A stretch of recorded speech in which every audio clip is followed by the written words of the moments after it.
whakarongo ki te tangi a te korimako. Kōrero flowing out the hook of force. Kaupapa relevant, kaupapa out of bounds, kaupapa exigent, kaupapa paramount. Nā kona whakapiri mai ki te kaupapa tino whakahira whakarongo pi kari mai. Hare mai, o Taringa hare mai. We gotta gather up close everybody. Gather up close everybody. Kani move that body.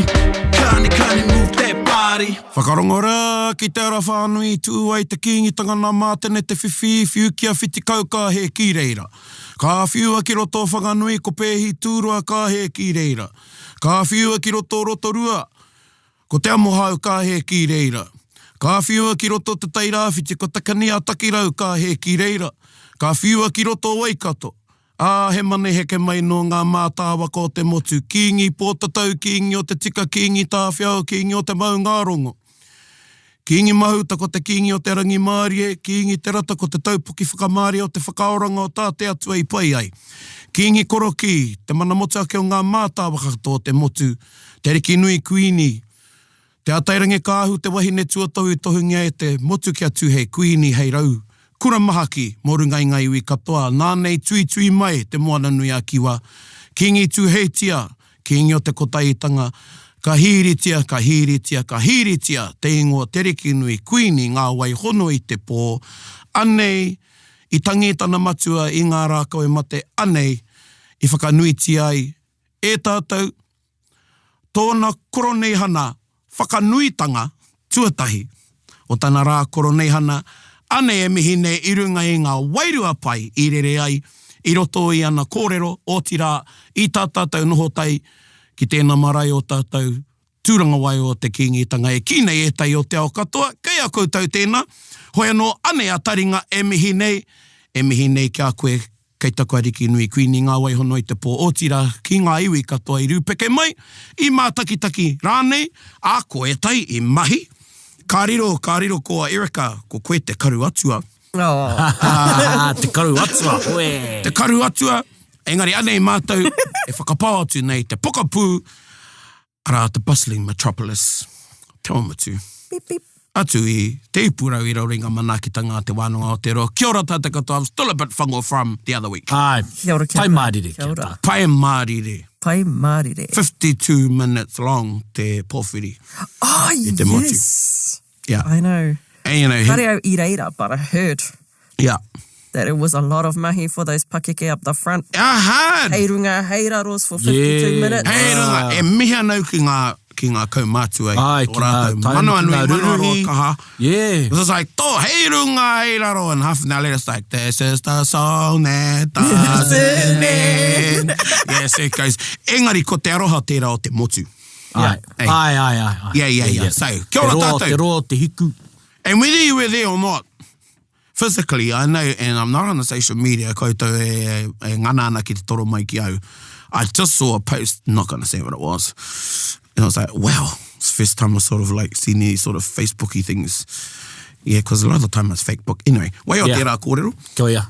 But I know a lot of you watched it online. Yeah. And yeah, so, koe nā te kaupapa. Koroneihana. Koroneihana. Koroneihana. And engari, e moe tērā, ka mihi au kia koe Erika. Yaha. Nā o mahi rangatira. Yeah. Hei hāpai I te atāhua o tō tātou kuini, ka tai, a mea o mahi, ka tika tēnā ko koe te karu atua. Koutou I te mehe kāhui ne, kāhui whakāhua, mai pia tērā e kōrero a muni nei engari. E hoa, mahi ai koe o mahi ara ina mataka, huri mai e tahi, anei ngā whakāhua, a te whakāhua ōku. I huri e tai hoku mokopuna ki te kape, engari, mihi ana ki a koe, I mahi katoa. Ia me te Māori o tō mahi, me tō kawa I a koe, mai. Yeah, mai. Koia hoki. Yeah. I can't take all the credit though. There was heaps of people working there, and I only chipped in at the end of the week there, but there were heaps of people covering it, and the coverage was amazing. Engari a koe ngā moni hoto. Yeah. Kupu, moni hoto manisha. Manio, yeah, wow. Clutch, big game player. Clutch moments. You know. Stop. You're going to make my head too big. Te hio mano ngā whakāhua. Ai. Ko tahina he kia rua rānei, Ai. mani hoto. Yeah. Ngari mua i te tahuritanga ki tā tātou kaupapa. Anei tā tātou kiwaha. Kia ora. And you might have heard me use it. And I heard myself use it. Didn't know I was using it, but I did. Hey. Yep. And ko tā tātou kiwaha, ko te? Inamata. Inamata. Now, this came about e tui because Koronei praone e whakamahi ana I taua kiwaha. And e hia nei ngā taima I whakamahi a eia. No māua e kōrero ana. Kātahi kamara mau ki te tikanga. Okay. So I whakaro ake, me whakaputa tēnei kiwaha ki te maria. Yep. And don't ask me what it means. Isn't anamata is like future, like aspirational stuff? That's a good point you raised too, yeah. E pai kia kōrero tia tērā. Because e wā tōna ko te ina mata you're talking about past. Yeah. O ona mata rānei ne. Yes, ona mata, yeah. Yeah, and then ana mata. And don't be confused with tēnā koutou mai. He ana mata tētai whare whakaako tangata ki tāne atua, ko ana mata te ingoa. Yeah. Oh, yeah, ki whakatāne and tāne atua. And tāne atua, and whakatāne. Engari, ko te ina mata I tēnei horopaki kiwaha as like immediately afterwards, ka taka mai he ahuatanga. So ētahi wā, he rereke I te mea rawake. Kia ora. Yeah. He rereke I te wairua. Kei tō wairua anō, engari he wairua anō tō te ina mata. So, kai parakuhi au, I te kai parakuhi au I tatana ina mata, ka puta mai taku wahine ka mea. So I was eating breakfast. Next and minute. Then then. Okay. And right at the moment, my partner said this to me. Okay. Yeah, ahorere ko te mea rawake, next minute, So there's a bit more of a time in there. Yeah. Hey. It's super present. Super present. That's a cool way of, and you coin the phrase, kiwaha's cool way of saying something. Yeah, whana. And whana. Whana, hara mai te toki. That was a cool one. Super present. Okay. And because, ko etahi, how tātai kupu mo te live stream? Pāho mata o reo. Pāho mata ora, yeah. Ko tā tīmoti, pāho ina mata. Kia ora. Yeah. It's happening right now, live. Yeah. Super present. Yeah. Ia e waiata ana, I tāna waiata, ka tai mai te tangata mōna te waiata. Hey. And I whakamāmau I taku kaupapa mahuri Māori. Kia whai wāhi mai ko te marama. Kia mau ko te sika. Kia mau te sei. E kore te kaupapa e hinga. Ai. Engari, e waiata nau, I te waiatau mo tētai wahine ina mata ka puta mai ia. Kia ora. Yeah. I te waiatau, I taua wātonu, ka puta mai taua wahine. Nōna e waiata ana, ka puta mai taua wahine. Ana. Mōna te waiata. Ai. Che. Okay. Yeah. Okay. He a pētahi oku nā me maharana kui au e kōrero ana. E pai ake mau e kōrero. Ko ware i au, ingari e ia taima. I runga au, ka whakaro ake, yes. I teua wā tonu I puta mai tētahi āhuranga. I taua wā tonu ka puta mai taua āhuaranga. Yeah. Can we go back to what you just said about the waiata? So who was doing the waiata? He tērā pēr waiata nau mō tētahi ei. So about somebody. Okay. So, I te waiatau mō akone pē ko te kuini. And just then she popped up. Ana, koea. Right, okay. Pai tērā whakapaketanga. Yeah, okay. Yeah. Oh, yeah. Just like that, she appeared. Yeah, koea. Okay.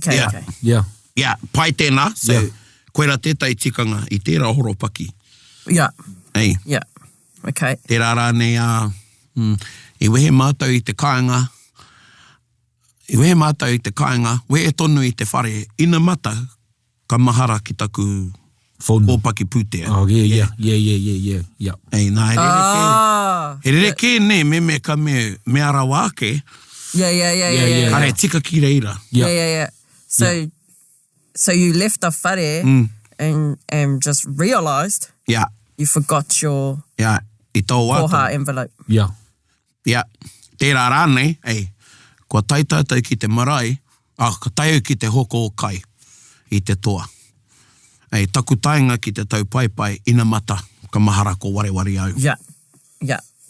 So when you got to the counter, you realised. Yeah. You had the realisation that you forgot your wallet. Immediately.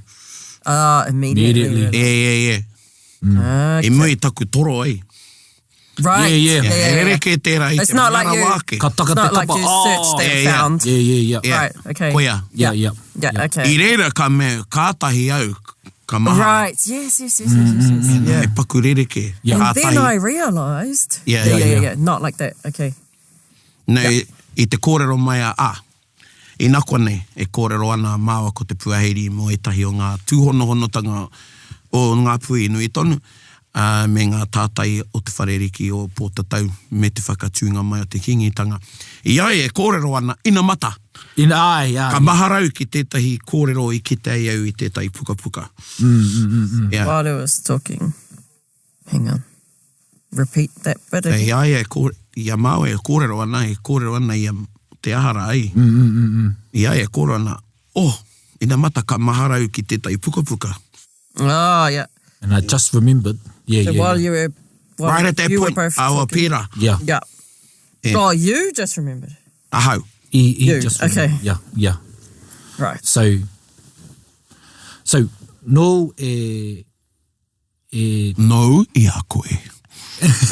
yeah. No e kai ana, i a koe i a e kai ana. I a koe e tōhipa atu ana i a māua, ina mata ka kite i hori te tai o tātou kākahu. Ai a, pai tēnā. Yeah. Okay. Yeah. So while you were passing us, you just realised we all were in Yeah. the same Same shade colour. of colour Same shade, kākahu yeah. today. Yeah. Yeah. I noticed. Yeah. Okay. Yeah, koe rata ina mata. Okay, cool. Yep, so it's not the past, present, future. Oh, it is the present, it's the super present. Yeah. It's a super present. It's a massive quick realisation o kia nei. And ko te rerekētanga pia, mea rao atu is ki taku te tiro. Ka ohorere.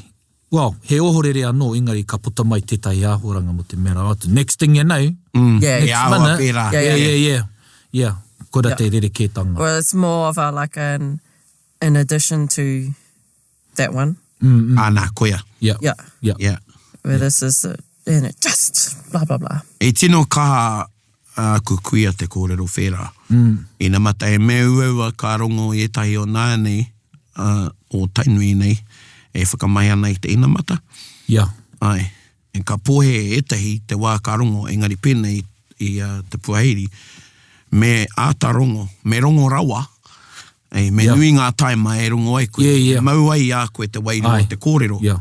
Te matu. Yeah. Te matu. Yeah. Nā te mea taku, ki te mea tuatahi i rongo ai au i tērā, I hanga rangirua i tānei pātuhi mai. I was like, so did that happen yesterday? So I was like, yeah, what happened yesterday? Yeah. Well, what happened a while back? Yeah. Yeah. Okay. Cool. E whai kōrero ana tērā tangata, ina mata ka tū tētai ki te wero. Ei, nei rere kē tērā i te... E tū ana tērā tangata ki te whai kōrero, kātahi ka tū tētai. And then, Yeah. Tū ana tērā tangata ki te whai kōrero, mea rā wāke. Yeah.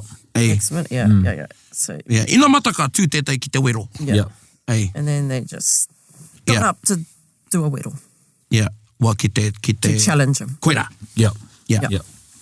Okay. So abruptly insert themselves. Yeah. Oh, I like that. Abruptly insert himself. Yeah. Ana koera te wairo o te ina mata.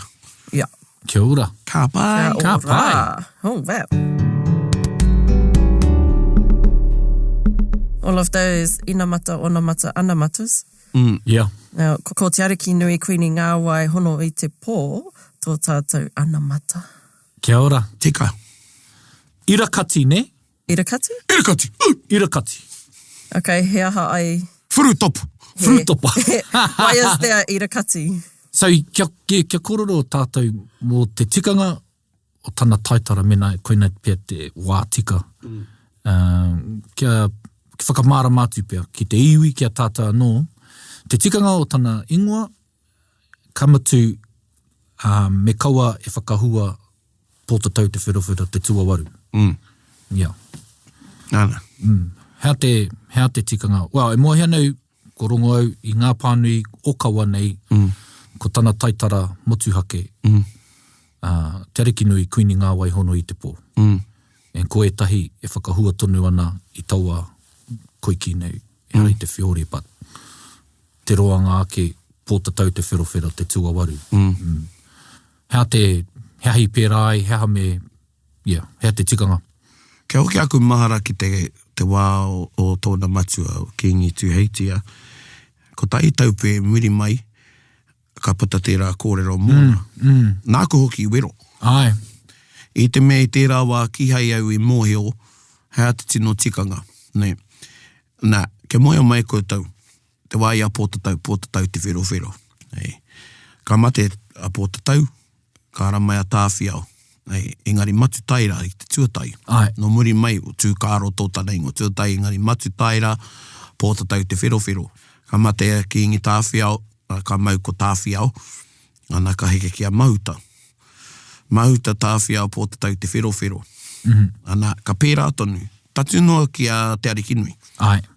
Nā, i te wā i a Kingi Tuheitia, kare taia i roto i te ture, te katoa tōna ingoa te tuhi ki etahi o ngā pepa ture. Right. Ai, pēnei, ngā raihana uruwhenua. Koia. Nō reira i nāna o tira nā o na kaumātua, ka hui ka whakatau anei Ne? Nā, he rereke te wāhanga ki tana tamāhine ki tō tātou Arikinui. He tika ngāno ki tērā ingoa, wai hoki reira. Tērā tuarua. Ana mo tana ingoa, ko tā te tohu ngai whakahuai, i tana rā whakawahi, ko ia tērā. Kia ora. Engari taku whakapai, i rere e tehi whakapai. I te pāhopori, social media, whatever. Koe neki pia tana ingoa i nāi nei. Nā wai Kuini Nga wai hon Te Arikinui Kuini Nga wai hono i te pōtatau te whiro te tuawaru. Engari, kare tahi o ngā kaumātua i koro whera, kare taki i koro whera, kare o ki te tumuaki ei. Nō reira, ko te whakahuakanga o tana rā whakawahi. E nanei pia, hei ngau pia mai tehi o tātou tainui. E ki anei, koe nei te Koroneihana tuatai. Ki au ko te whakanuitanga tuatahi, tēnei o tana Koroneihana. Tana Koroneihana tuatai ko tana rā whakawahi. Yes. Engari wai ho tērā ki reira. Nō reira koira tērā. Nō reira i runga no i te hekenga rā te tāne, koia i mauai tērā ingoa. Okay. Nāna. Mārama. Ka pai. So if she wanted to, could she take on some of Te Arikinui te atairangi kahu's ingoa, or no? Well, ki au, i roto tērā i te whakatau, me kōai au, he tangata moro i ti au. Engari i roto i te whakatau, a ngā iwi, kia piri mai ko Te Arikinui, ki mua i te kuini. Nā e kōrero anō mō tērā, kia kōrero au mō tana tupuna mō Te Arikinui, te atairangi kāhu, te wā i kōwhiriti ai, ko ia hei kuini, ne? Nā me mahara tātou, kia moia mai koutou, te ahuatanga i nāe nei, kaore i pērā i te wā i te rārangi kingi. Nā, ko te rārangi kingi, kaotia kingi koroki. Ne, i te mea, ana ko tētai mataki te poropiti rānei wainga nui a mata o raukawa, nā tau mata e tupuna, nā te katoa, tokorima ana ke ngā matimati o te kingitanga. Whati atu ana te matimati tuarima ka ara mai he wahine. I te wāia kingi te rata, ka pēnei etahi ko te poea te whakatinanatanga. O tērā mataki. Engari, i moe o toru e kore te tātai heke ki aia. Te wā ka tū mai Te Arikinui te Taringa kāhu i tana tūranga, ka ea tērā matakite. Poropiti rānei ne. Ana, I mui aia he tāne katoa. Yeah. Kāre I hui ki te kōwhiri. Right. Ko tā whiau pēr, ko ea ke rāna. Ai. E te me arāno e tai o ngā tamariki a pōtatau. Pēnā no I te wai a tā whiau. Pēnā no I te wai a mahutane. Engari, I te mea, ko te uri o ki ngā koroki he wahine. Toru ngā tamahine? Ai. Tamahine. I te mea he tamahine, I reira ka mahara ke a te koroheke a koro henare tū whāngai, me rauhi te motu. Yeah. Tuatahi, ana ko ngā kōrero a ngā kaumātua I reira. E nei kōrero āku, e hara I āku ake. E kōrero nai tai kōrero mai. I whakataungi e ia, tēnā me rauhi mai te motu tuatahi ki te kōrero I te oranga tonutanga o te kingitanga. Ei, kei te whaihua, kei te ake rāne, me tūtonu rāne. Ka pai, ka tutuki tērā, ko te mea tuarua a tēnā, anei te uri. E whakai ana koutou, kia noho he wahine. Ana, ko te iwi, ngā kōrero a e tai o uri ki tō tā Ngāti Porou, nā te taira whiti I tautoko. Ne? A te whakato, ko te whakato hea tērā, ko Ngāti Porou, teitanga haueti, a Ngāti Kahungunu, ngā rangatira o tērā wā, I tautoko I ai a Poutika. Kia noho mai, te tai hei wahine, a Te Arikinui Kuini Nga. Yeah. Ana, te taira. te kōrero... Tautoko kaitā. Ai. I te kōrero tanga, te koroheke a korohenare, nei tērā wā, nei Whakarongo I tēnei Koroneihana, Princess Piki. Ai. Ne, ara te tai wai a tā te whāna apa. Te whāna apa Oh, nei. yeah, Kuini Piki. Yeah. Yeah, te Kuini Piki. Ei. Mō tētai wā, koera tāna ingoa I te me koera tāna ingoa mua. Piki mene. Ai. Ei, mō tētai o wana karanga pāpā. Right. Piki mene. Yeah. Piki for short name Piki. Engari Piki. Nōna te whakaro, māna te ingoa o tana whaia e pīkau hei ingoa Kuini. Cool. I tana Arikinuitanga ne, ko te ataringi kāhu tua aha tēnei. Ne, nā, koe nei te wahanga kia Ngāti Koroki. Engari tērā ingoa te ataringi kāhu I heke ke mai tētai tupuna o Ngāti Raukawa. He mokopuna nā ngā toko waru ka moe I a tāwhia ki te rangi. Ta tau paunamu tērā iwa, he nui ngā ririri I tērā awa. Ko e te atairangi kāhu tuatai. No, nāna te whakatau a kāti. Ka tika ake tēnei ingoa mōku. Hei upoko ariki ma te kingitanga ne. Ko te kōrero, kari paingia ia te ingoa Kuini. Ko tāna te Arikinui. Ko tā te koroheke ki aia, anei tā te motu. Ei, ana I reira I rata tana ngākau, tana whakahoki. Ka tuahua tuau ki tā koutou I whakatau ai. Ei, ana enari ko te compromise, ana kia piri tonu ko te Arikinui ki mua. Te Arikinui Kuini, te ataringi kāhu. Ei, engari ki au, koera te tūhonotanga ki tana kuia, ki tana tupuna, ko te Arikinui. Right, yeah. Kuini ngā wai hono I te pō. Nai, koia tērā. Koe tērā. Ka pai. So, top of my mind right now, Top of your mind. because we were just talking about it before, is the kara, uenuku. So this year, the new, can I say, version of it, the upgraded version of it, was flowing. And so this version has included Kingi Tuheitia in the Rārangi Arikinui on the Uenuku flag. What day did this flag first go up? Was it the Friday? Ana. Koe anake te rā ka rewa te rā kara. Okay. E rā tū rā, ko te paki o Matariki ki Tūrongo. Ko te paukara e rewa nei a Uenuku, ko piki au. Ko piki au ne. Oh, ne. Yeah. Koe rā te ingoa te rā paukara. He mea, kai angati piki au te roa ngō ngā kōrero, engari he mea takoha te rā I te wāia te poea. Ai. Ne, I whakairotia pē ki make tū, ka neke ai ki roto I tika tiakina ki reira mo te taiwa, ka tai ka hiria mai. Koea piki au tērā, ana koea te ure tārewa, kia kingi pōtatau. Okay. Ana, ko piki au te ingoa. Ko tai ana he te rā ere wai te rā kara ko te rangi Koroneihana tonu te rā whakawahi. Kia ora. Mā, te. Ene, i reira koe, i te waiputa i te kara? Ka.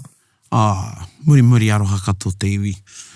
Te mea, o te wā tuarua nake i tōku wā iti i tēnei au i ki te au hi te panonitanga ne.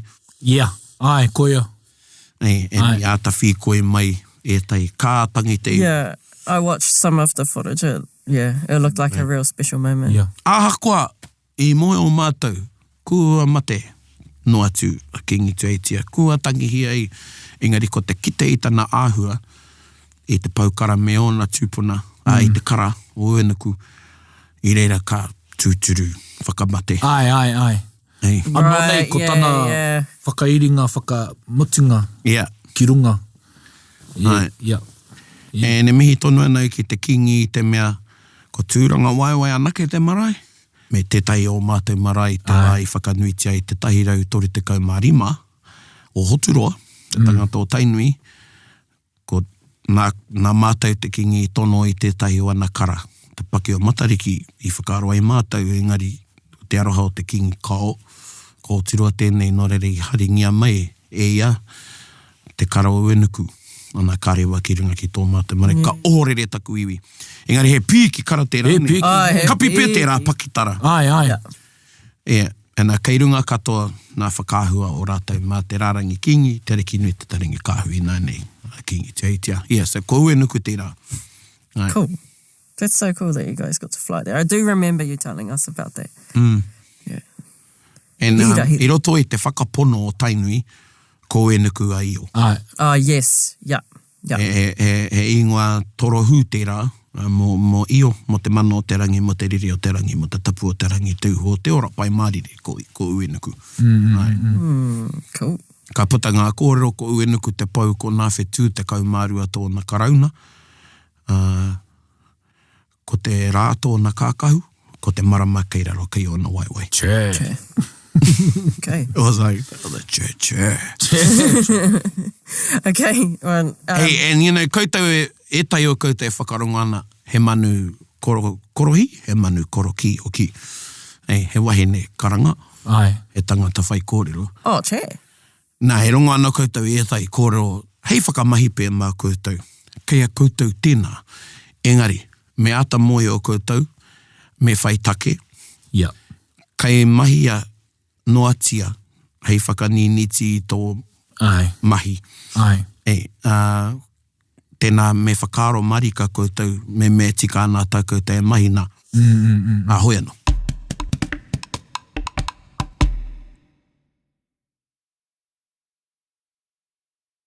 Gather up close, everybody. So, I just kind of want to unpack the actual kawa and tikanga that goes on at the Koroneihana.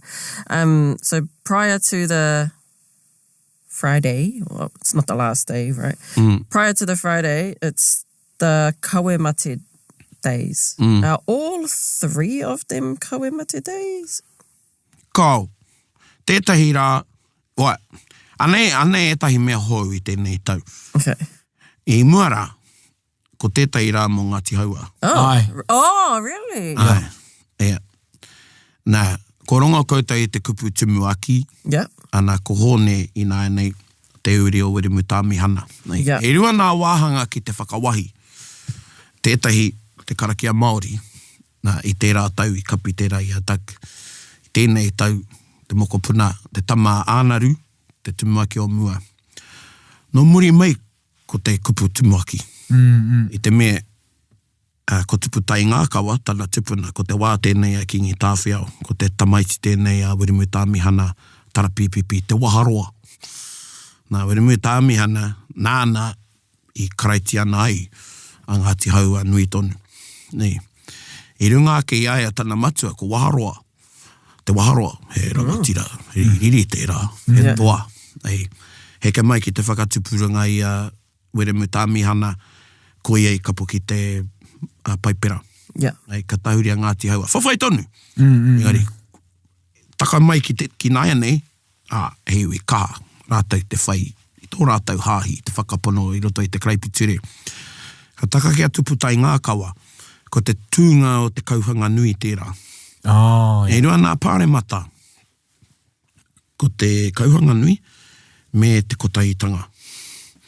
Engari, ko te kotahitanga, ko ngā iwi o te taitonga, ne kahungunu, rangita ane, putatiki whanganui, e tai peo taranaki ka whai wahi ki reira. I orite ngā mātāpono, i orite te whainga, ko te tukanga i rereke. Okay. Ia te kauhanga nui, āna tikanga, ia te kotahitanga, āna tikanga. Engari, ko te whainga, ko te manamuti ake. Ko e rā i puta i te kupu koutou tātou mā. Ei, me koutou e korona i te manamuti ake, ka pai. Kei wareware koutou, nā kingi tā whiau tērā kupu. Ei, kei runga i te paki o matariki, ka wako te matariki ngā whetū i te rangi, engari ko te kara tēnei enzyme, ai. coat of arms rānei o te kingitanga, takanoa mai ki tēnei wā, nā tētahi o mata tupuna o Raukawa, me tētahi no Parehauraki. Kei raro i tērā, ko te manamutu hake. Ai. Ei, ana he mea waiata nā te kōtitana waiata ka whakaokingia ki roto i o nei, i o tūhoi o tira o te tairāwhiti. Ka mau, ka horapa. Ei, te manamutu hake. Ko tuputai ngā kawa, i riro nāna etahi o ngā nā whakaere nui o te kauhanga nui. Ka mau tērā ingoa ki runga ki aia te tumuaki. Engari, ki ngā tuhi ngā rātau mā, ko ki te au, kei au hoki, ko te koro i tōna wā, ko ia te kingi meka. Ia, te kingi meka. Ai. Ana tērā no tētai koro ka mea ko mātene te whiwhi te kingi meka tuatai. Engari, te o te ngātu, nā ngā iwi katoa, te kingi meka. So, he rā mō Ngāti Haua, mō ngā hītorea, i tēnei rā, tā kuirongo ai, i te pūkōrero Ngāti Haua ia o ko Sani, ko te tono mā Ngāti Haua, ngā mate o tainui katoa e arahi mai ki runga. Okay. Cool. Koina te wahanga Yeah. kia Ngāti Haua. Yeah, so he rā kawe mate mo tainui, tētahi mo te motu. Yeah. Tarangi whai mai, And then, te rangi muri tērā. Kei te au o ngā manuhiri ne, haere mai ana. okay. I te pōwhiri a te kuini. Yeah. Ana ka tohua ko te rā i muri nā rā kawe mate o te motu hei rā mō ngā ariki, ngā rangatiro te moana nui a kiwa mai te tauihu. Etahi tau. Tako tu meke, kare e mohe ana, tērā rā nei kāre tuku. Engari ngā wā mua, ka ata whakarite he rā he ai hei rā nei, mo te Prime Minister. Oh, yeah. Yeah, me kāri ngā tonga- whakarite tētahi wā mo te tōranga. Kaore. Mo te kāre paremata ai. Yeah. Nā, ki au, He whakahe pia no I te tai tono. mai ētahi Wai, politicians, engari. yeah. i whakaeke no mai me o rātau iwi ei. Ai, i haere Māori Pai mai. ki au tērā. Pai ki au I tērā. haere Māori mai. I haere Māori mai. But I haere mai like, Chris, the fella from Labour. Ai. Ah, Yeah, yeah. those ones. Engari, Yep. kāri āta whakarite. Yeah. Kāri e haere mai hei leipa. Nā. Wā, kua. He tū ātau rānei tērā, statement. Yeah. But yeah, nah. Yeah, Now koe rā that you've tētai said it. o ngā rerekētanga. Ko tērā. Kia koutou, he rereke te wairo te rā kaue mate i tēnā o te rā Koroneihana tonu ne. Ai. Te rā Koroneihana e nau tēnei. Yeah. I rongo i te whakanui. Yeah. Celebration name. Definitely felt that. Like, as I said before earlier, when we were having a kōrero, went out for dinner with some people the night before, and, it was a big excitement on what was everyone going to wear. We don't have to wear black tomorrow, can wear colours. Yeah. It's the Koroneihana day, and I definitely saw that in person as well. And also, got to say, with Te Arikinui Kuini Nga, she was looking fierce the whole week. Yeah. Pai With her style. Tai ake nei. Tai e ake Ai, nei. engari, kāri, i tō nāno tai pakeke. Ai, Yeah. tana taira. Ia, tāhua rā I loved it. Yeah. Me te hutu tarau. Yes. You know? He That pūki was mea He tērā. pīki mea tērā. Engari, Ki me ngā te kuia. rangatiro o te hanga. Yeah, Ai. ki ngā kuia. Ai. He pīki au. Ai. Yeah. Oh, yes, ki ngā kuia, because, I mean, you got to wear skirts. Ana. And I thought, kai a koe. Yeah. Yeah. I nau te waia te Arikinui Taringa kāhu, he mea whakaako tēnei ki au iau e tamariki ana. Mārama ki au te kite, kāre i maupongo. Ai. Yeah. Yeah, and ka pātai ki aku, well, ma taku auntie says, hea te kuini e mau nei ngā kakau karakara, ka me ki au, ko e te pauare o te motu, me i whai i te rā ko kore e mau i te atu tai. Yeah. Mau i te pango i ngā wākatoa. Yeah. He mea whakawātea nā ngā, he mea whakawātea ia nā ngā kaumātua te rāwā. Yeah. Yeah, ka ki te koe ngā, me mea ka haere ko mātou ka whai, ka ki te ai wana tai a tonu, engari kāri mau pangorawa.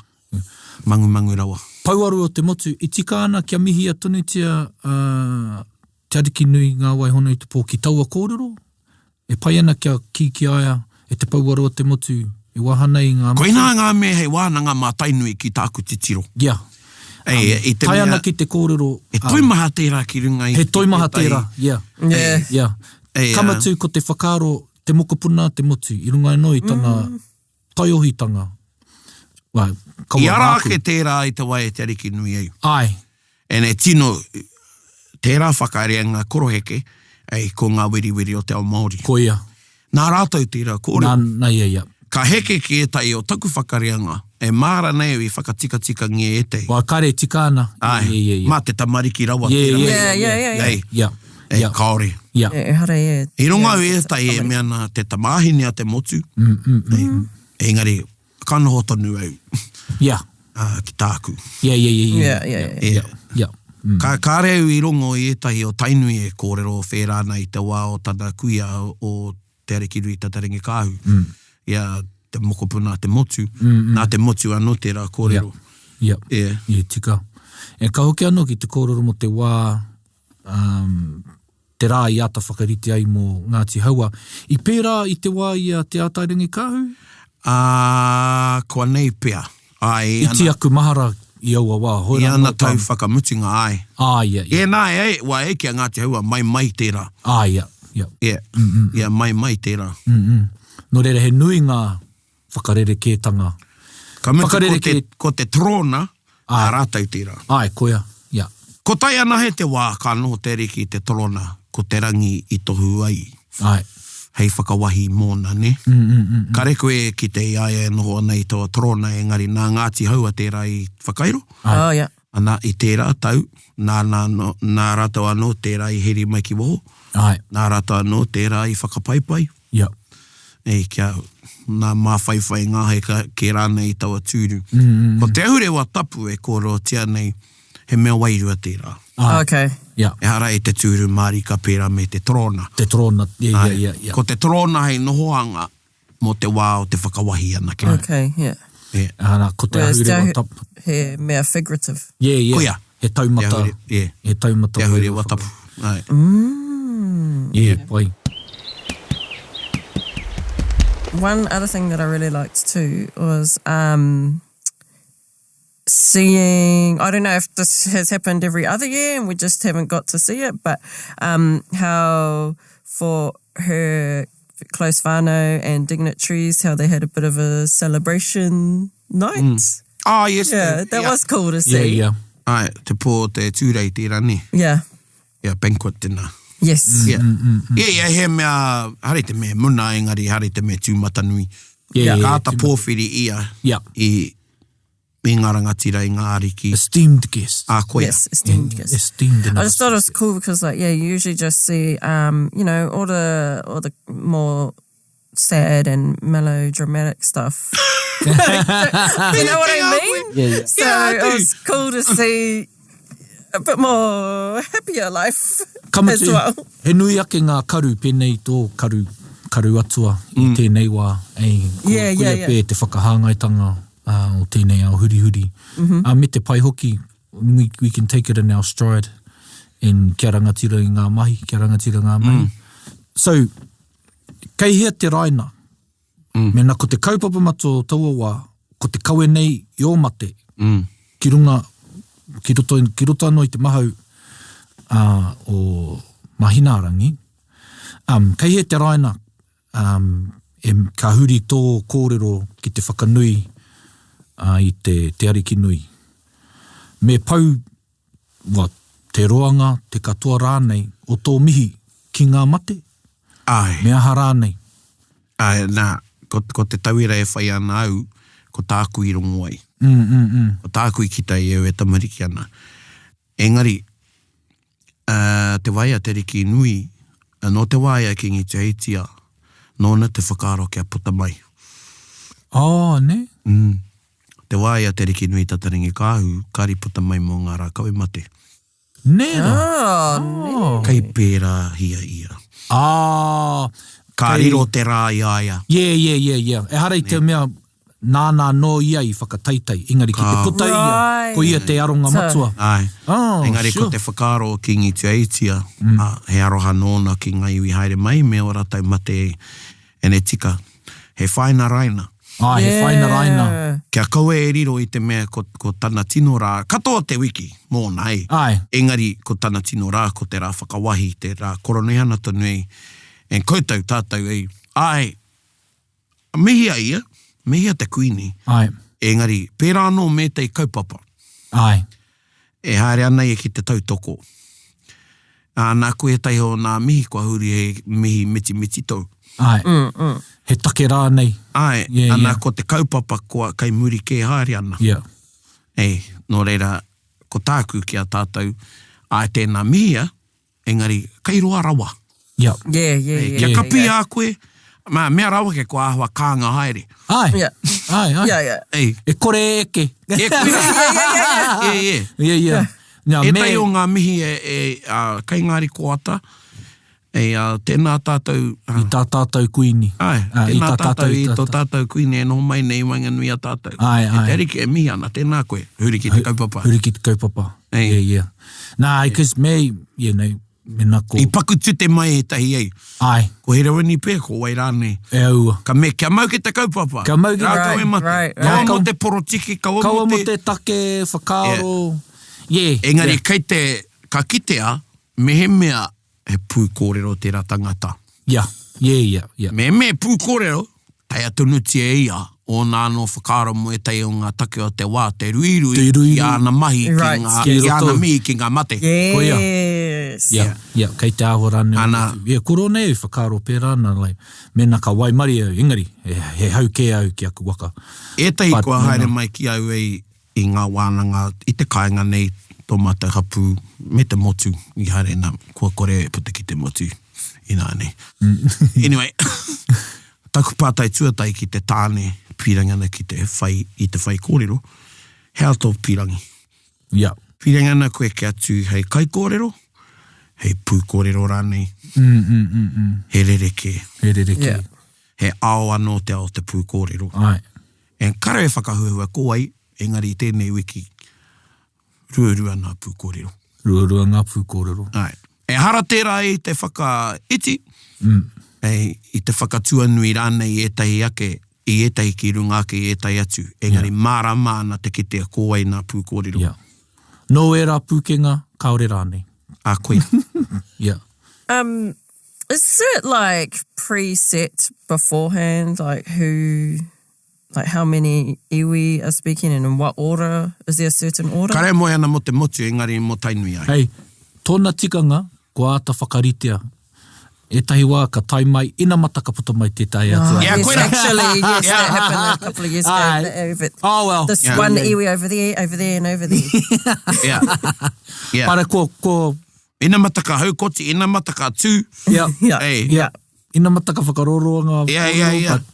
I think kua pai haere te motu ei ki tāku i ki te ei i tēnei wā. I te wā i a Te Arikinui, ana koe nei te āhuatanga o he tohu tēnei no nā rerenga ke tanga o te wā. Te wā i a Te Arikinui, taka no mai ki te wā ki a Kingi Te Aitia. E rua ngā wahanga o te rā kawe mate o tainui. Tētai i te ata, tētai i muri te tina. Maharau ki o wā. Sai ka tina e kawe mate anō i te ahi ai.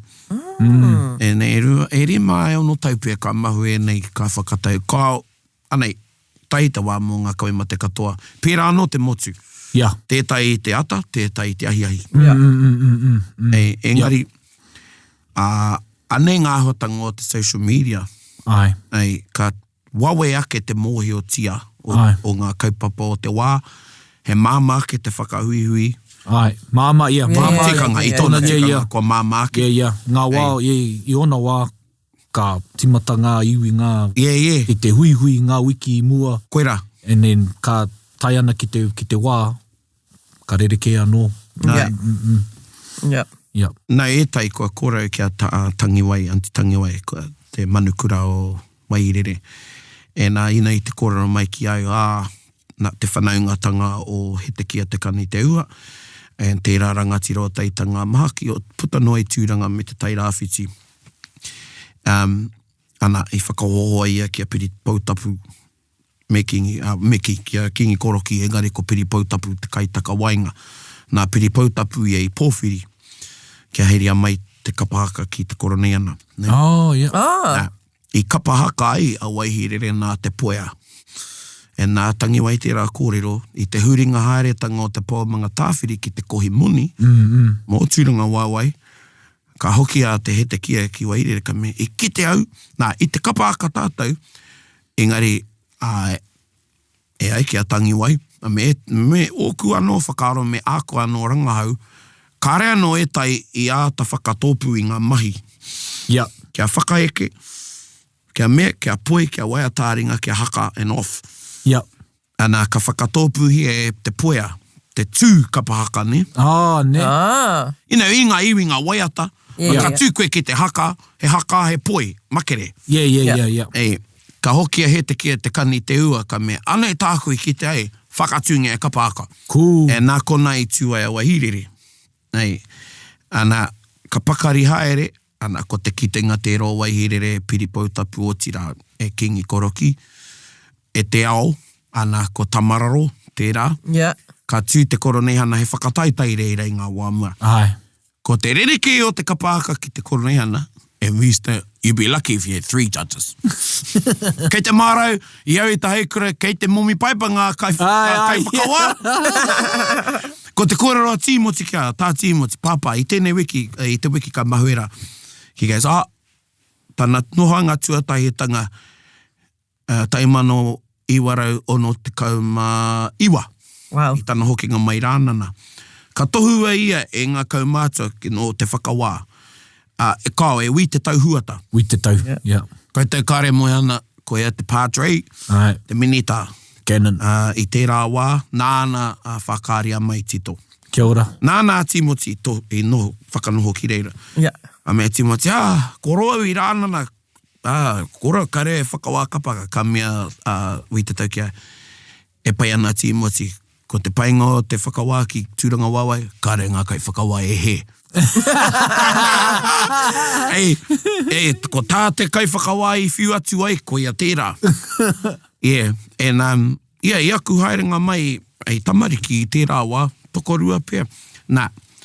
Ko te Koroneihana was a coveted trophy. I mua tēnei te matatini. And ko te rereke hoki o te, you had the midgets, intermediates, me te open. I te open, kare he here ki runga i ngā tau. So you gotta have pakeke me ngā tamariki e tū ngā tai ana. I te kapakotai, kare he tureki ngā nama. You gotta have e tai o ngā ropu, te kau anake, ngā tāngata, ka piti i ngā ropu nui. He supa te kau. And he momo tū anō, ai ki te Koroneihana. And I whakapua ki au i te wai, te kororo mai te kingi ki au mga mai kapakas, kei te kororo mai e tai ki au, whakaoki mai te tā whakataitai, ka me ki au, i ki mai e tai, poia ke kia ngahau, kia tā hoi anō. And it was a coveted. Ko tā tangiwai ki au, hoki au, i timatau i whakivia. I kite ia, i te kotahitanga o te aitanga mahaki. I ora hokinga mai ki te Koroneihana i a tau was something to look forward to. It was a big haerenga, he haerenga āiwi, āta whakarite, haunga te kapāka, ko ngā kaumātua, ngā mō te e rāhuatanga i. E nukua ki te au kua whera haere e tai iwi. He wāhi, I won't say cut your teeth, engari, me pai rawa, e tū ai koe. Ai. Ki tūranga wai, koe tai o ngā kai kōrero i ngā tau, kua huri hei pū kōrero i nai nei. Ai. E mea tautoko nā o rātau iwi. Hey, yeah. Cool. Yeah.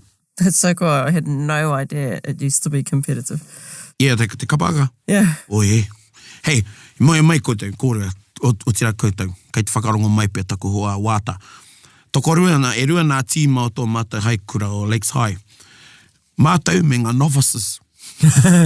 Hey, you wouldn't even use that word in novices. Midgets? So you said midgets? Midgets, before you can't use it. Yeah, midgets. Ko wāta te kaitātaki o ngā novices, ko mātou te A-team. Yeah, I raro ke mātou e putu ana. I kare rātou I wini, engari they beat us, because te hōtaka I a rātou was a Koroneihana favourable. Ai. Yeah. Hey, and ki au, ko nā kaupapa pērā I te Koroneihana huiaranga, me te ratu huiaranga, hui ātau, mō ngā hāhi te mihingare me te katori. Yeah. Hui āranga me te hui ātau. Tēnei hui tōpū. Hui tōpū, koea. Hui tōpū, hui āranga. Koe rātu, ka whakawhenua I a koe ka mau ai te Māori o te tū. Ai. Ei, ana he uau a te whakawhiti tērā ki te whakataitai engari. Wai o tērā ki reira kei riro engari. Ai, ngā wāmua tino whakataitai te Koroneihana. Ai. I hoki mai a ahi trairia ia tau. Oh, neat. Ia, e toru ngā tīma te herenga waka. Wow. Te herenga waka? Yeah. Yes. Te herenga waka. Yeah. Midgets, intermediates, open. Oh, Yeah. Ngā kura katoa. Ia, ngā kura katoa. Kāre e whakataitai āmotu I te rā wā. Yeah. Koia te whakataitai āmotu. Koina te huinga. Yeah. Mo te kapahaka. Āna. Yeah. Ka noho mo te roanga o te wiki ei. Yeah. Hakai mātou. Kei reira tonu I tērā wairua, ka rongo koe te wairua I te Koroneihana. Kai stars, Yeah. Ira ahotanga. It was really cool having the kapahaka out at Patterson Park though, because when it's in front of Mahinarangi, it's really hard to see. Yeah. You just see Most the of the backs. people are seeing their backs, yeah. So that was so cool having it at Patterson Park. Yeah, I pai tērā whakatau ki oku whakaaro. Yeah. Whakamātautau hoki mō matatine. Ai. Yeah. Kei hea I a Patterson Park. Kei tāwāhi o te rori. Ara. Yeah. Kei tāwāhi tō cans. Kamutu I te pēnei, te klini, te mata. Yeah. Don't watch the me, te tiwi, ara. Yeah. Mehana ki a koe, cans. So, Te Arikinui Kuini Nga Waihono Te Pō delivered her first address, kaufau. And man, I just remember pausing what I was doing for a couple of seconds there, taking photos, and just looking around and seeing the hundreds and hundreds, so many people, the whole place was packed. Thousands. It was absolutely silent. Yeah. I was just like, Yeah. wow. Tamariki mai, pakeke mai. Yeah. Haunga te rongo I tai hotu ana. Yeah. I te timatanga o tana kōrero ai. Yes. Yeah. And ki au, And in the middle. yeah. Me mihi ona whakaaro me te hunga nāna I āwhina, engari, it had just the right amount of everything ki roto I tana kōrero. Yeah. I rongo I tana aroha mo tana matua. That was the best part. And me tana kōrero, he tangata Yes, that was, I really liked that point. Yeah, pai tērā.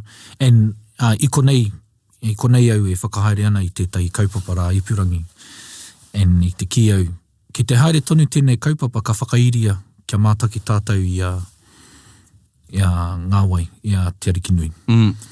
And kia whakatoa I taua tikanga ki roto I taku akomanga. Neri I pai I mutu I mua I te I tana kōrero. But me te whakaaro hoki ke tātere mā, me etahi anō pakihi Māori, I whakairia ngā mahi, te pakihi mua wā. Ana. He whakaaro Māori tērā, I roto I te ao ohanga. Ana. Yeah. But nā E nui ngā kākano ne I tana kōrero. Yes. Yeah, nui ngā kākano, Me tērā kaupapa ke whakatōpu ai I tētahi tahua. Ana. It's like, well, I kore ana tātou mo te kotahitanga, put your money where your mouth is. Ka mutu he mana ko tērā I putai a kingi tāwhi. Koia, yeah. E te wai tū ai te kauwhanganui. Ai, koia. Me te mahi tahi a ngā mahi ohanga. Ko tētai ona tino kōrero ki au, ko tētahi kōro au e kōrero ana i tā mao ko ngā hui a whai i aia ki pōneke, ka rongo māua e haere ana i te whiko i amotu ki te porotu. Ko tāku ki taku waine, he airiro mā te porotu e Māori ai te Māori. Kia ora. E haka i te Māori, e waiata i te Māori, mau ai te Māori, wana kakau, e rāhuatanga katoa. E nā, e take o nōku, ki te rāhuatanga o te Māori, me riri rawa e puta i tō tātou Māoritanga. It's hit on the head. He iwi kaupapa tātou, engari, kei riro rawa mā te kaupapa tātou e Māori ai. Koia. Ai. Kia ora. I thought that was a gem. Pai te re kamatu, ko hau hoki ko ruha i te riri.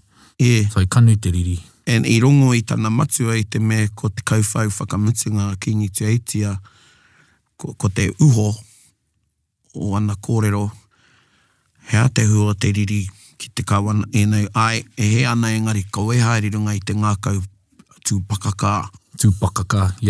I te riri, kare hua. Ko te tēnā tongi kora ki ngi tāwhia, kua mate te motu i te hoari whakawai. Me tētai o ana kōrero, warea te hoari.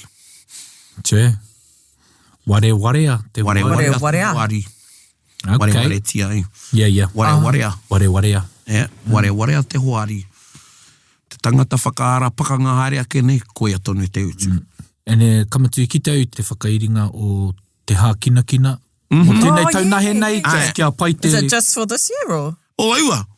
We'll see. Koe au. Ana te Koroneihana kamati. E ara koe i te tari. Inai me moe o koutou, ka tae au e tai, kaua ko ngā dynamics engari, ko ngā koiriri pia enei o te taa whakahaere.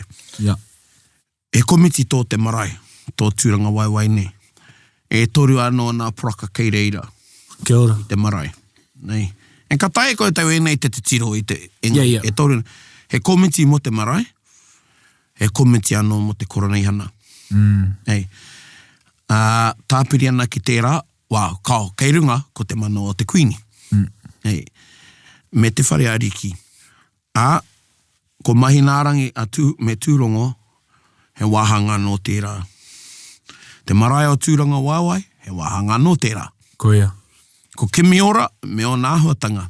Nā me koutou ka mahara ki ngā taringa no te uhunga o te kingi, i reira, i no tahi mai Aunty Kawe. Ai, kia ora. He tikanga anō mo te whangai manuhiri. E i te mea, ko ngā ringa wera katoa, kaua ko te katoa, engari te nui puku, he meheri mai wāhi.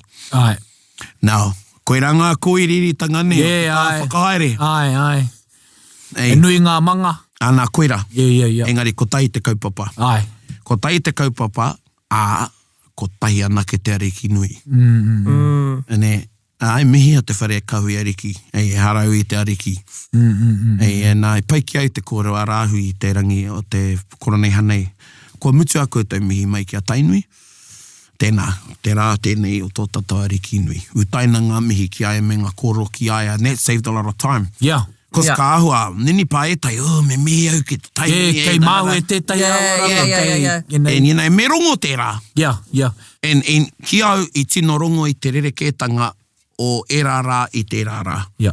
Ko te wairua o te rangi Koroneihana tonu, i rongo i te wairua whakanui, ai reira tonu te tangi, engari he rā whakanui, whakamānawa, he rereke i e rā tūrā. Kia kōrero mo te taua rā tonu, ngā whakaritenga, te tikanga o ngā karakia, tai ana ki ngā... O ka tīmata te rā te whitu ei, i te whitu. Te whitu. Pai māri re.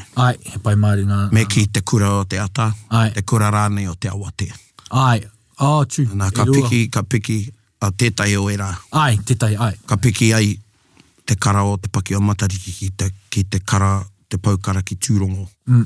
Ka tahi ko uenuku. Ka piki tōna pau, ia piki au. I e rā tūrā, ia rā ka piki te paki o matariki ka heke anō. Engari e rā tūrā, ko mana wānake ka rewa. Kaua kou enuku mo te rangi whakawahi. Ai. Yeah. I te rā ka tai mai ngā ariki, e tai wā, he rangatira pēno whenua ke ka rewa anō hoki te kara o taua whenua. Oh, yes. I te taha o manawa. Yeah. Yeah. So, koira te mai tuatai karaki ai. Nā, tētai o nā kōrua te poea, ka oho, ka karakia, ka kai, ka mahi, ka kai, ka mahi, ka karakia, ka kai, ka moe. E koina te haringa o te Koroneihana.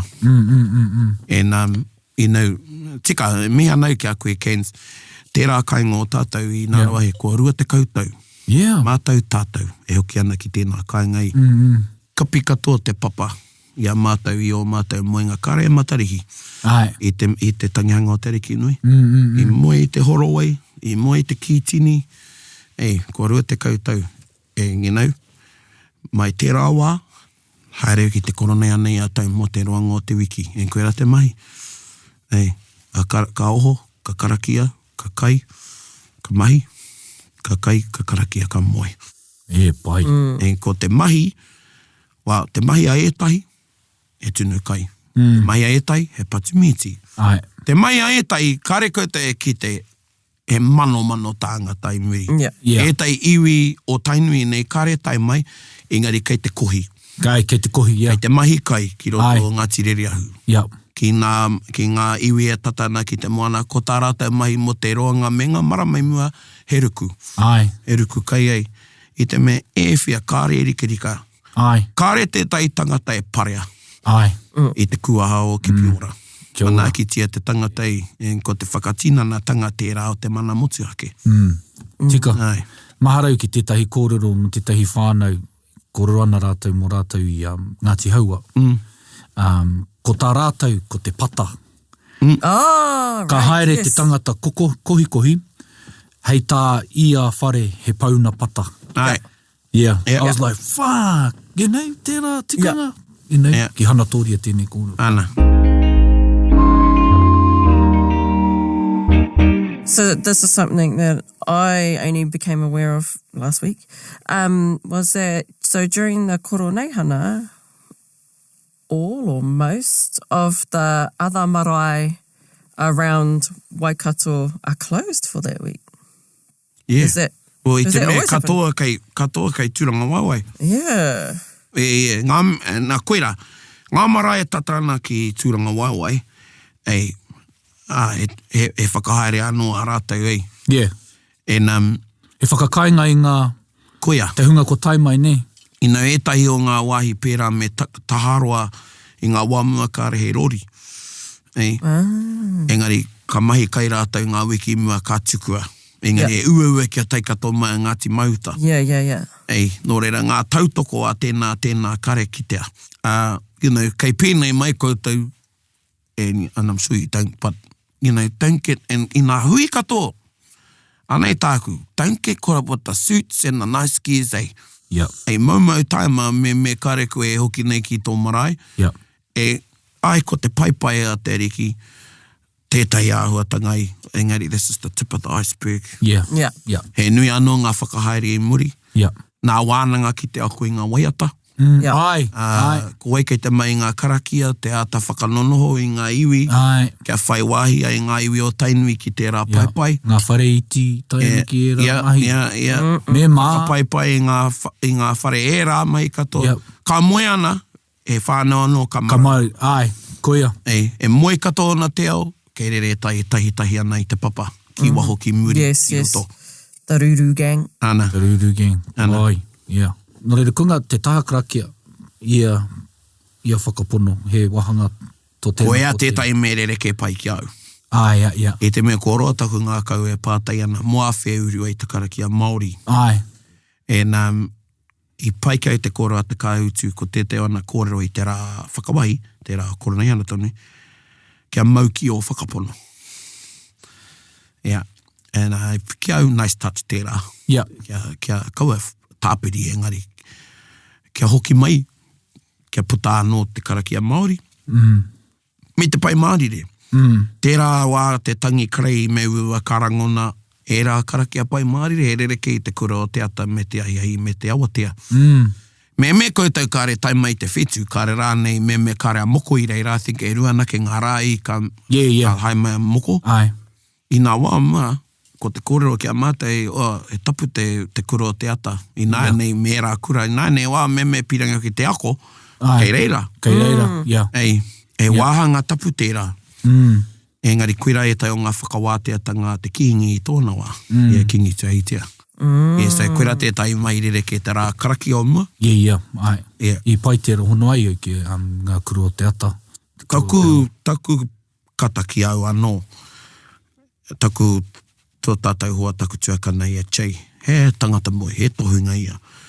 I runga I te puka, ka mea tēnei wahanga mā te kaumārua ngā karaki a tawhito. Koro e ki ana, hea te karaki a tawhito. Nā I oti e tahi o te kaumārua, he episode anō tērā. Engari, ka oti e tahi o te kaumārua e karaki a Māori, take. Ki au, koera te kupu.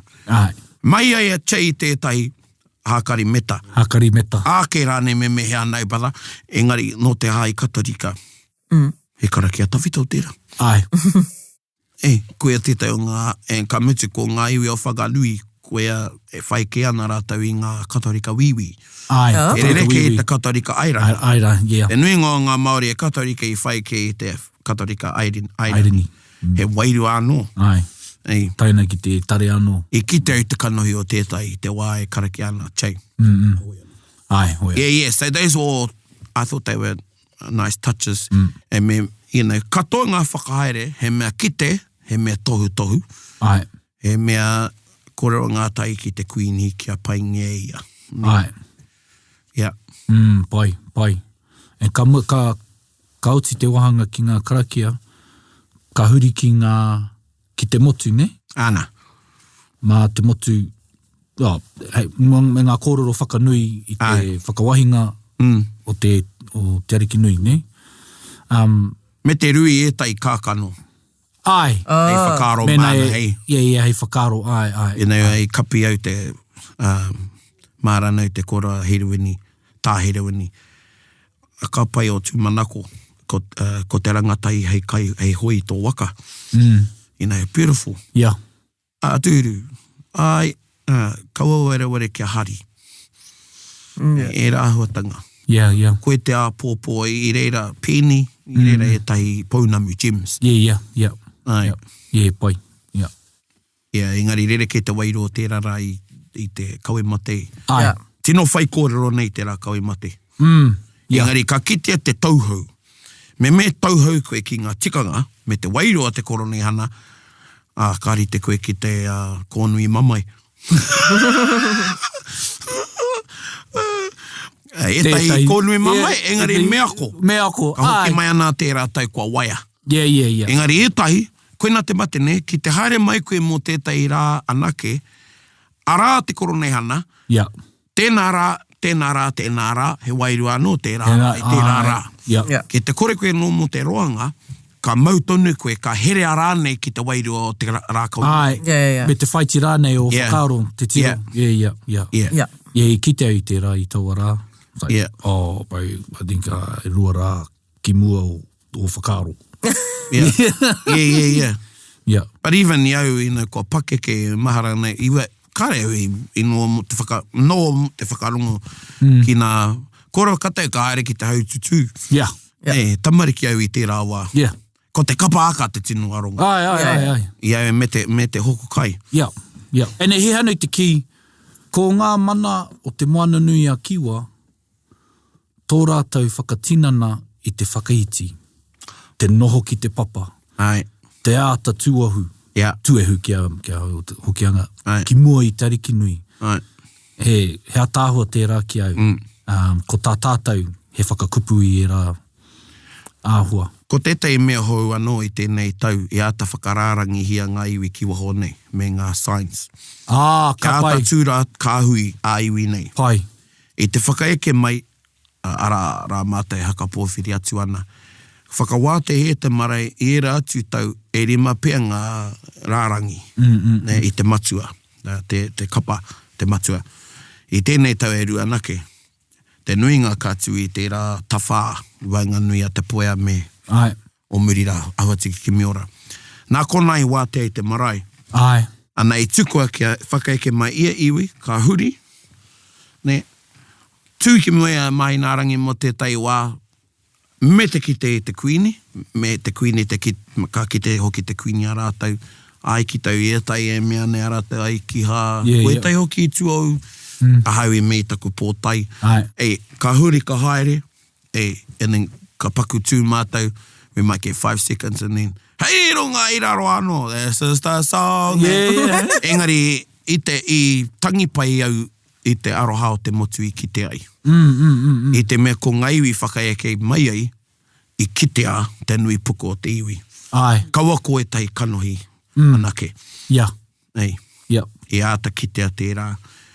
Me tai i tino, he wā anō tērā ki te whakaea i rā ahuatanga i roto i a koe. Me hau i tino, karau mo ka ngahoro.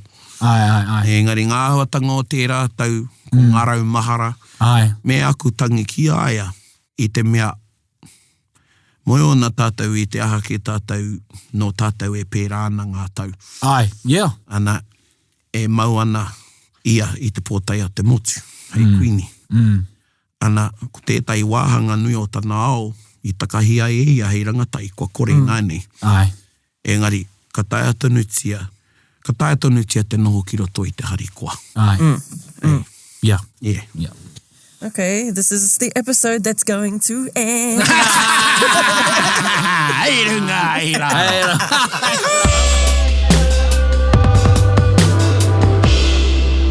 Me huri ki te waiata? Ai, me huri ki te Nā waiata. tō kapa? Ai, yeah. Te taumata opanui, tui. Well, te whānau a apanui. Yeah. So, Te whānā apanui. Ai. so Sorry. like all that kōrero that you gave us about waihirere, this year there was a real emphasis in the iwi to kotahi the kapa at the iwi, and so they brought together a little kāhui, mostly of rangatahi, to compose new waiata, especially for the Koroneihana, which were the ones that were performed on Saturday. And so for our waiata o te wiki, we will be playing one of them. I don't know what the official title is, but we'll call it Te Arikinui. Rawe. Ka pai, whakarongo mai. Whakarongo mai.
Te rōreka, ko horapa. Ai.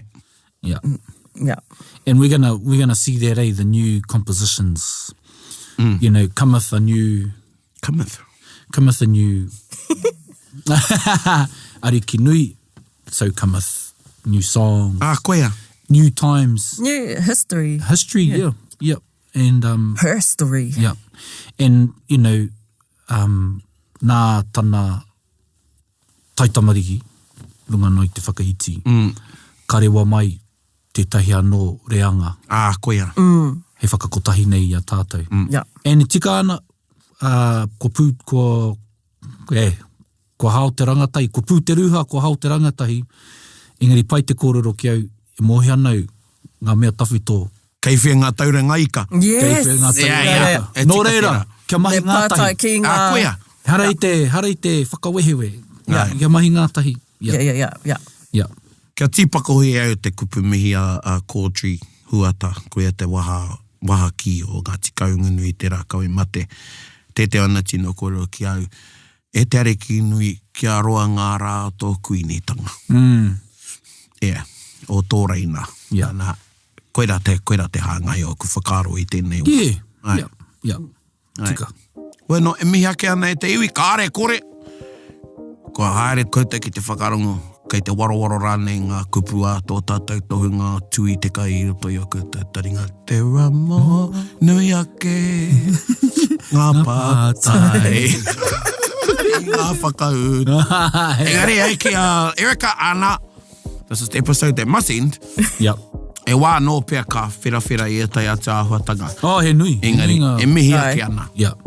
E nā, i runga i tērā, kia roho ki te reino o te kuini, kia roho hoki te whakapāotanga o taringa kia koutou. Nā koutou, e taringa nei a taringa. Ai. Mihi ake ana, huri noa, tēnā koutou katoa. Hei kona.